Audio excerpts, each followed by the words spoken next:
You're a mighty man of valor. And he said, God, you could not be talking to me. Do you see my condition? Do you see where I'm at right now? Do you see what is going on in my life?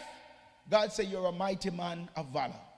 And I wanted that somebody in this room today know the prayer that you should be praying is that, Holy Ghost, fix my mind concerning you and the things of God. Fix my mind, God.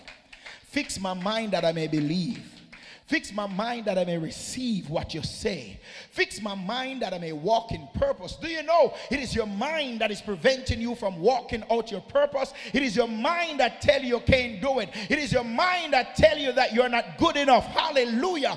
But who is you to disqualify yourself when God said from before the foundation of the earth, I've given you the thing that I know you have need of. I've given you the answer for 2024 of somebody that need to get saved. I've given you the gift. I've given you the oil. I've given you the grace. And all you got to do is just walk in obedience. All you got to do is just walk separated. All you got to do is just walk in righteousness. Not your righteousness, but the righteousness of God. Hallelujah. Meaning, I'm going to resist the devil.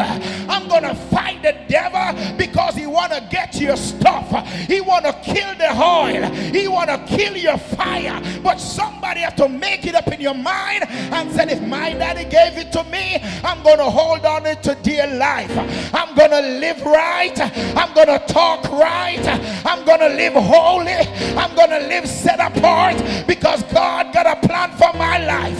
Devil, I've given you all of me already. But now I say goodbye, world. I stay no longer with you.